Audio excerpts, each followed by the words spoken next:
블로커의 김원범 대표님께서 준비하고 계시는데요. D앱 현 주소와 미래 발전 방향이라는 주제로 함께하겠습니다.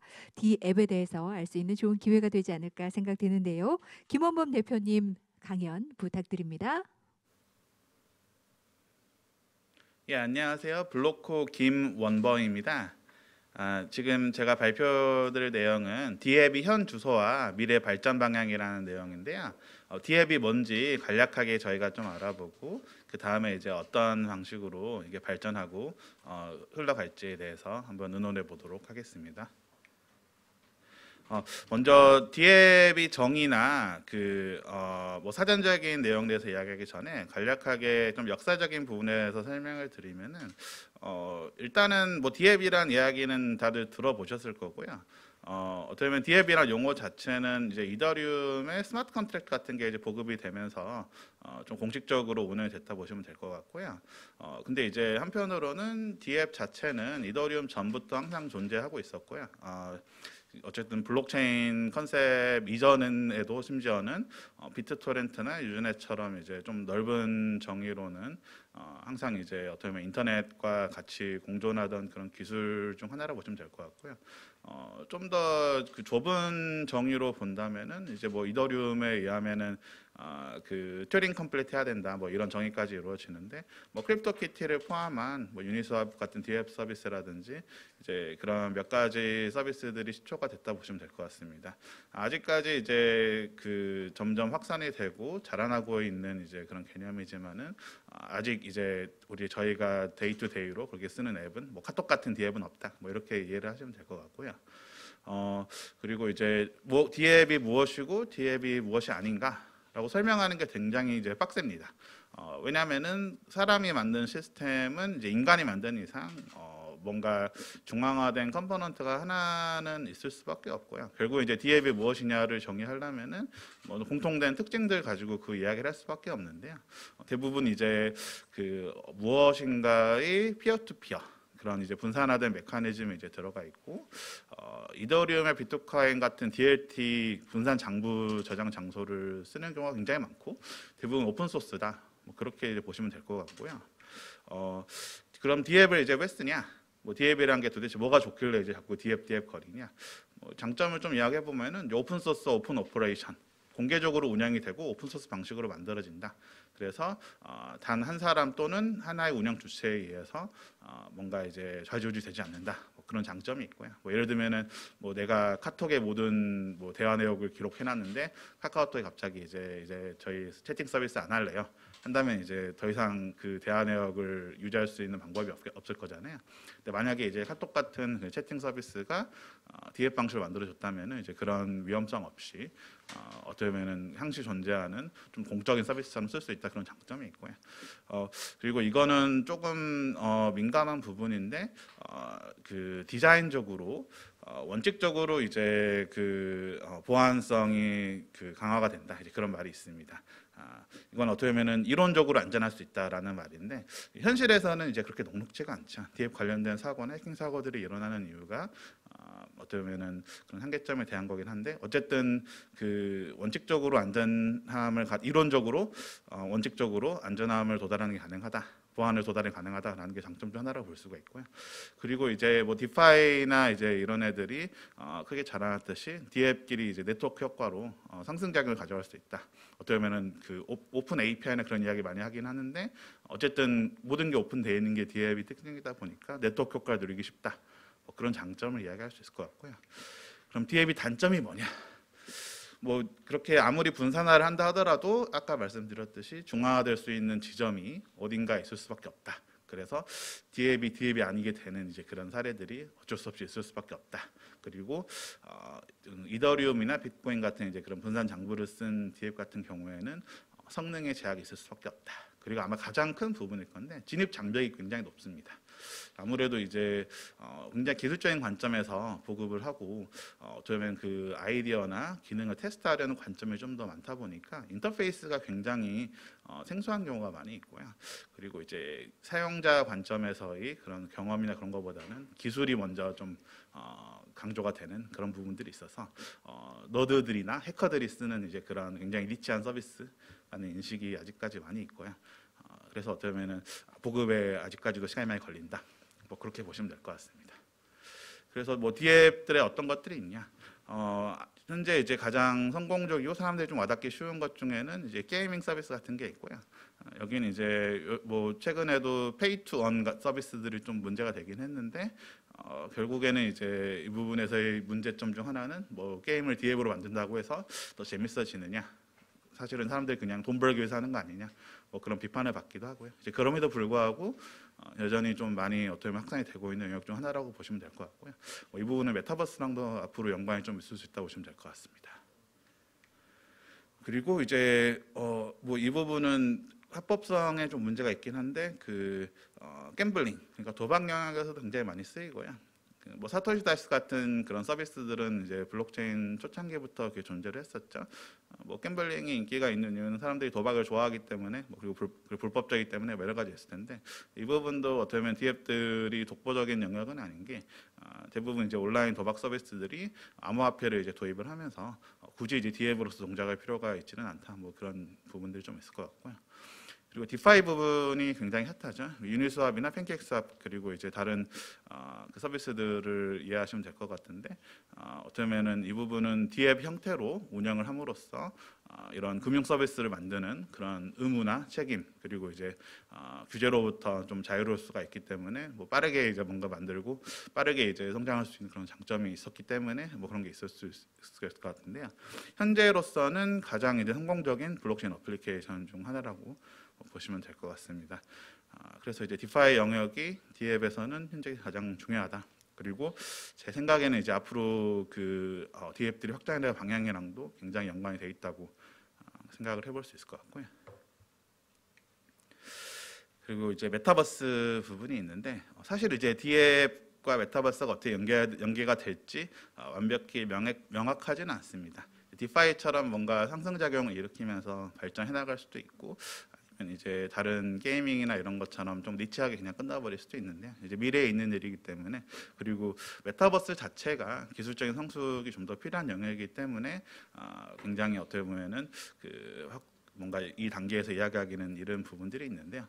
근데 이제 D앱이 한편으로는 이제 메타버스에 있어서 이제 뭐 NFT나 소유 같은 개념을 구현하기 위해서 자연스럽게 융합이 될 수도 있고 한편으로는 뭐 최근에 페이스북도 이름을 메타로 바꿨죠. 그런 플랫폼 기반으로 서비스들이 만들어지고 운영이 되면서 그런 D앱 같은 기술들이 굳이 이제 사용이 될 그런 이유가 없다. 라고 그렇게 판단이 될 수도 있고요. 메타버스는 뭐 어떻게 될지 메타버스 자체에 대해서도 우리가 아직 잘 모르기 때문에 시간이 지나야지 이제 D앱 유즈 케이스로 어떻게 자리 잡을지 생각을 할 수 있을 것 같고요. 그래서 이제 D앱이 미래는 어떻게 될 것인가? 어떻게 보면은 좀 안 좋게 생각을 한다면은 또는 이제 좀 현실적으로 생각을 해본다면은 이런 D앱에서 주창한 개념, 그러니까 이제 분산화나 분산된 운영 개념 자체는 이제 남을 수도 있는데 D앱이라는 그 용어는 사라질 수도 있을 것 같아요. 뭐 예를 들면은 2000년대 초반에 그 유비쿼터스 컴퓨팅이라는 용어가 굉장히 유행을 했었는데요. KT도 여기 지금 발표장 근처 가보면 이제 강화문에 유비쿼터스 홍보관 이런 거 만들고 많이 했었는데 지금은 이제 아무도 유비쿼터스에 대한 이야기를 하지 않죠. 아마 이제 유비쿼터스 이야기를 하고 돌아다니면은 미친 사람 취급을 받을 수도 있을 것 같아요. 근데 이제 그거랑은 별개로 뭐 IoT나 그런 클라우드 컴퓨팅 같은 거는 이제 우리가 일상적으로 사용하는 그런 기술이 돼버렸잖아요.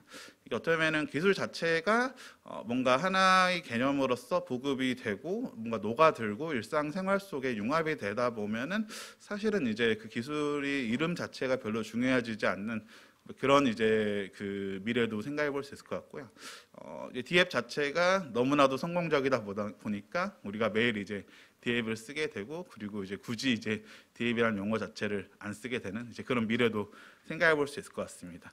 이제 뭐 옛날에 아이폰 같은 게 처음 보급이 될 때만 하더라도 사람들이 막 앱 거리고 이제 무슨 앱이 필요해, 다른 앱을 필요해, 이제 앱 자체에 대해서 굉장히 관심을 가지고 그랬었는데, 지금 이제 앱 이야기는 별로 안 하죠. 그냥 이제 카톡이면 카톡, 페이스북은 페북, 뭐 인스타면 인스타, 이제 그냥 내가 좋아하는 서비스 이야기를 하지, 어쩌면은 앱 자체에 대해서 관심을 안 가지는 것처럼 D앱도 그런 앱이 전체를 밟을 수도 있다, 생각을 해볼 수도 있을 것 같고요. 어떻게 보면은 이제 그렇게 기술이 보급이 되다 보면은 우리가 공기처럼 매일 이제 마시고 그냥 사용하게 되는 그런 이제 기반 기술로 자리 잡을 가능성도 있다, 그렇게 볼 수는 있을 것 같고요. 그리고 또 다른 관점으로는, 사실 이거는 굉장히 좀 개인적인 의견 쪽에 가까운데요. 오웰리안 퓨처라는 개념이 존재해요. 쉽게 생각하면 이제 감시 사회로 우리가 나아가게 되지 않을까, 규제를 많이 받게 되지 않을까, 이제 그런 이야기인데, 예를 들면은 페이스북 같은 소셜 플랫폼이 굉장히 강력해지고 있잖아요.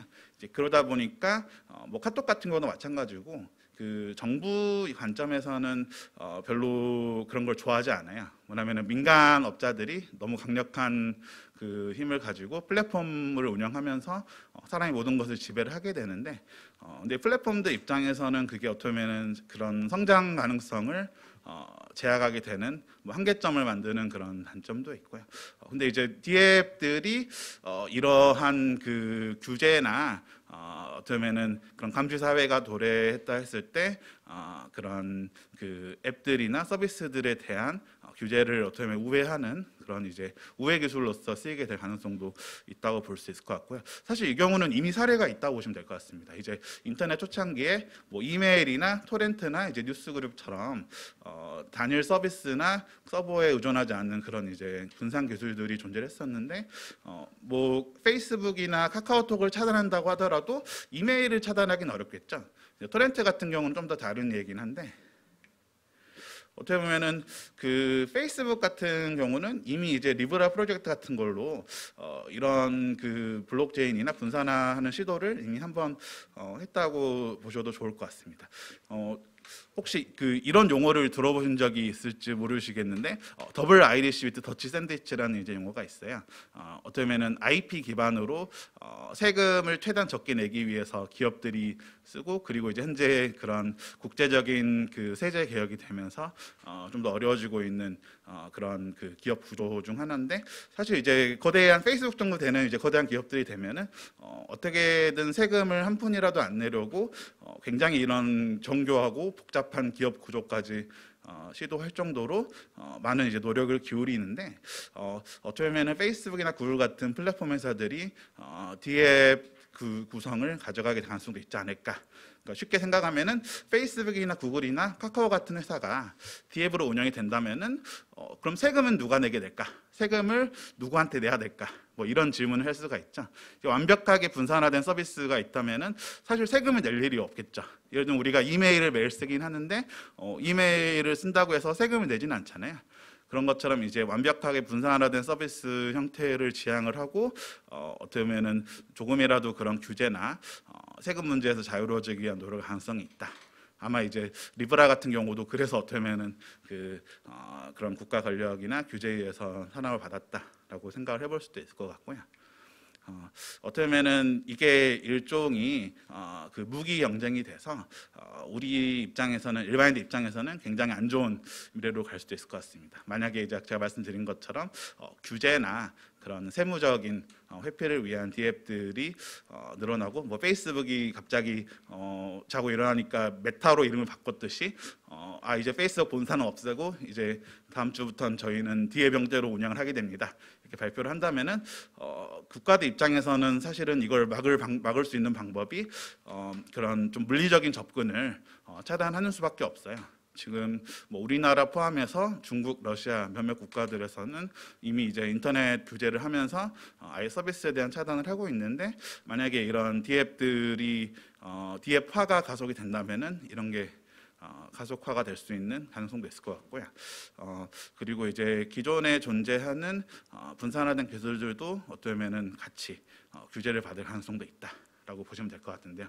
이게 어떻게 보면 좀 황당무계한 이야기일 수도 있지만은 사실 잘 생각해 보시면은 블록체인이란 기술 자체가 크립토 아나키스트, 즉 암호화폐 또는 이제 암호화학 기술을 사용하는 무정부주의자들이 만들어낸 기술이란 것을 이제 기억을 하셔야 돼요. 사토시 나카모토가 이제 처음에 비트코인 블록체인 블록을 발행하면서 이런 그 영국에 있었던 국가에 의한 이제 은행 지원을 이제 비난했었죠. 이제 국가 이런 금융에서 그런 문제를 일으켰는데 왜 국가에서 그거를 우리 세금으로 이거를 구제를 해주냐, 이제 그런 건데 어떻게 보면은 그 아나키즘이라는 게 그런 테러리스트들이나 아니면은 반항하는 사람들만 좋아할 것 같은데 사실은 큰 기업들과도 이해관계가 일치하는 면들이 있습니다. 어쨌든 규제를 조금이라도 덜 받고 싶고 세금을 한 푼이라도 덜 내고 싶다라는 관점에서는 어떻게 보면은 그런 국가에 의한 규제나 또는 그런 차단을 우회할 수 있는 기술은 굉장히 매력적인 면들이 있으니까요.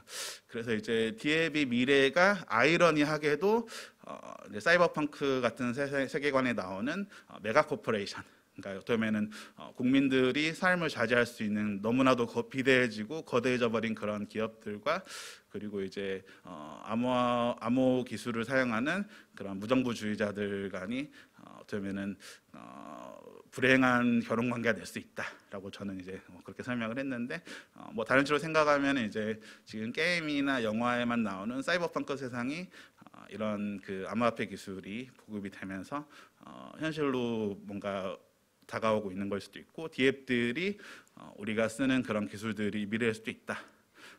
이제 뭐 제가 오늘 카카오 택시를 이용했는데 사실 이제 이런 우버나 카카오티 같은 그런 이제 서비스들이 디앱화돼서 운영을 하면은 이제 뭐가 좋을까? 근데 이제 그런 디앱들을 많이 어떻게 보면은 권장하고 보급하려고 하는 사람들이 그렇게 되면은 이제 사람들이 P2P로 서로 간에 그런 브로커 없이 직접적으로는 이득을 이제 챙길 수 있다, 그런 이야기를 많이 하는데 어떻게 보면 국가 입장에서는 더 규제할 대상이 없어진다는 그런 이야기도 되기 때문에 어떻게 보면은 굉장히 우리가 예측하기 어렵고 빠르게 이제 발전하는 미래로 나아가는 그런 한 기술이 장이라고 볼 수도 있을 것 같습니다. 제가 오늘 제가 준비한 자료는 이제 여기까지고요. 오늘 많은 관심 가져주셔서 너무 감사합니다.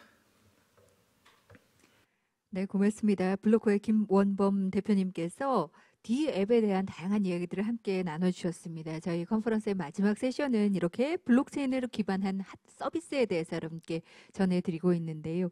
D앱, 어쩌면 또 생소하신 분들도 계실 텐데 이 사용자와 제공자 간의 상호작용을 직접적으로 할 수 있는 탈중앙화된 응용 프로그램, 여러분께서도 관심 가져주시기 바라겠습니다.